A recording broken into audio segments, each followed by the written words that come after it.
I thought I'd come in and dance. Yeah. Just to make it.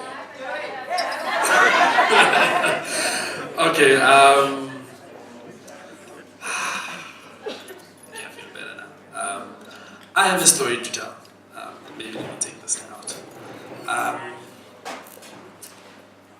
And I'll start with my father, actually, with my story. Because my dad, I think my dad was weird a bit. Because he was that dad who was too involved in the community, or kustrati, you know. He had his own business, obviously, so he spent more time at home, so he knew what was happening. So, being the son of a father who's too involved, you can imagine my life. But my dad contributed a lot to who I am today.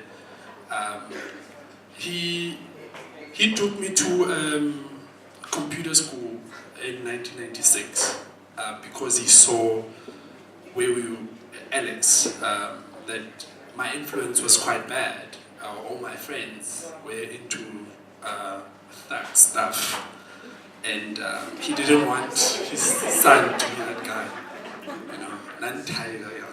Could have been a thug, you know.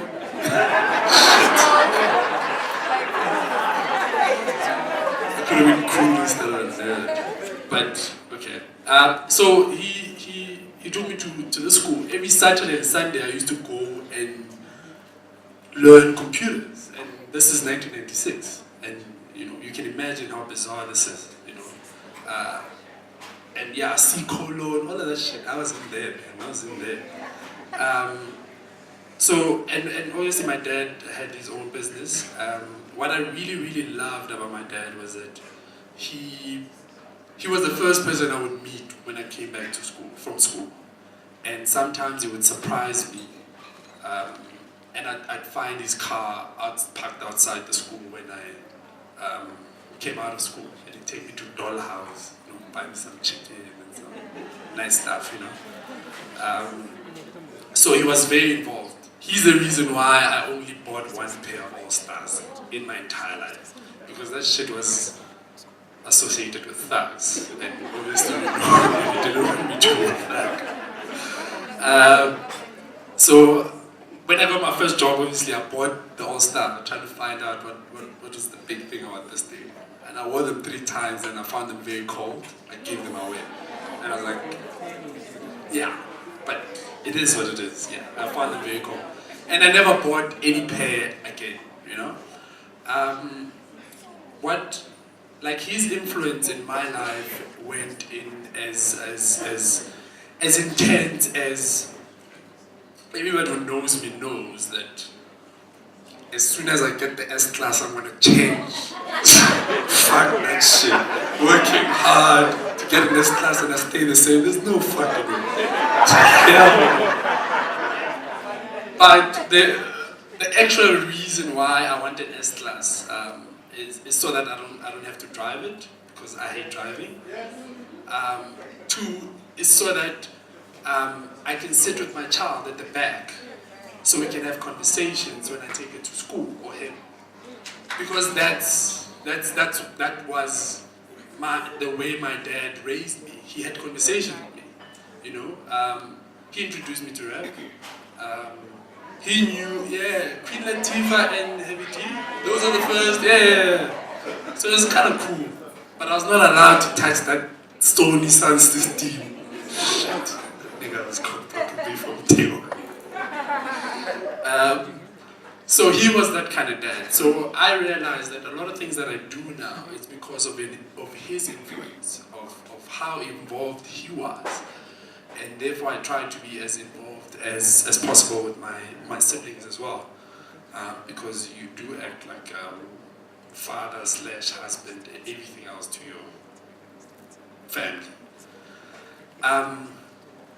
The reason why I started with that is that I'm an entrepreneur now, and it's because I saw him become an entrepreneur and following his dreams, and that's what I did. I remember when he passed on in 2001. Obviously, it was the first encounter with death with anybody that was that close. I didn't understand it. Most of the time, actually, I blamed him for dying because I was like, you gave up. You could have fought, because I didn't understand. I was like a teenager and stuff. And I was angry for a very long time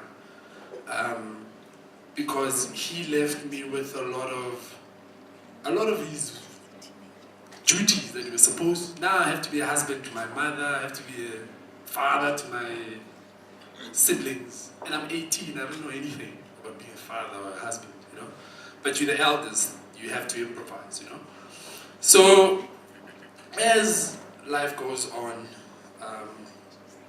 the biggest moment in my life was when I applied to vets and what are these other schools? Victoria, I applied to all of them. I wanted to do graphic design because I thought it was the coolest thing. Obviously, it merged two of my passions, which is computers and design and art, because I loved to draw so much. They all told, it's either I was missing a point because I was not that smart at school. It's always, I was either missing a point or there's some lecture at Verts Technical who told me that I was not talented enough. And I was like, I'm gonna show this guy that I'm actually the shit. I was quite arrogant when I was young. I don't know where I got it from, but I was a bit, especially when it comes to my work. But some people know about that. I was. So then there's this YFM. Obviously, we all listen to YFM. There's this DJ Fresh scholarship that they keep on saying, hey, if you want to do graphic design, animation, send a letter. So obviously, the only thing that I really learned from high school was how to write an essay. Everything else was just a blur, right? So I wrote an essay, put in some of my artworks that I did. And I remember I had like R7.50 between, it was either I'm gonna take a cab to Rosebank and walk back, or walk to Rosebank, take a cab back. But yeah, I was gonna walk either way. It was a 10K walk. So I decided to go to Rosebank and drop all the information and everything, make sure that it's delivered well, on time. Because it could rain, I could get knocked by a car, so I didn't want to risk that. Then I walked back, and I remember that walk was like a long walk to free. I was so happy. That was the happiest walk I've ever had. Like I was dreaming, I was like, yo, these motherfuckers, I'm gonna show them, yo. I don't born as money. Yes, sir. I already bought like my car. I was born him, Joe, just by submitting.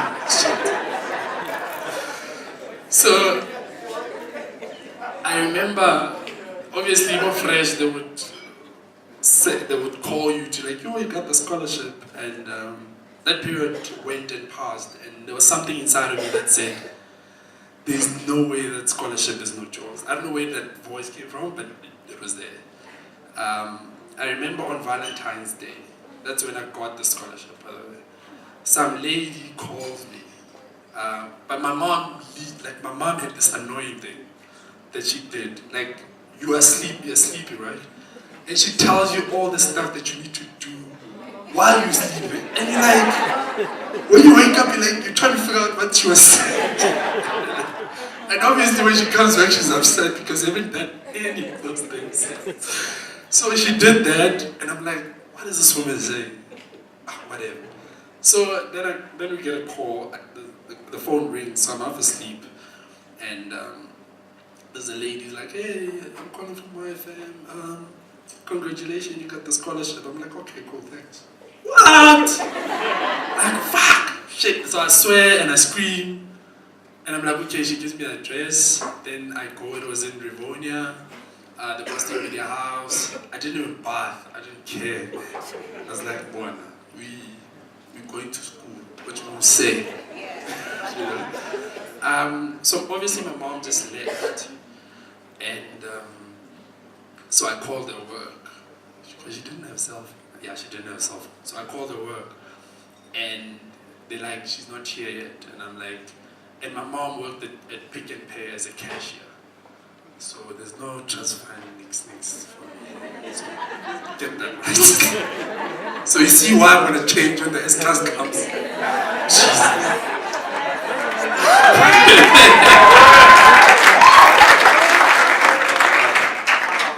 So my mom, when she tells the story, so I tell the lady at the reception that tell her that her son is going to school. I got the scholarship.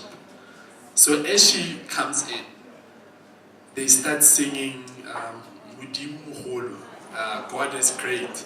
So she's like, what's going on, blah, blah, blah. And one of the ladies told her that Clarion called, that's what my mom called me. Clarion called and...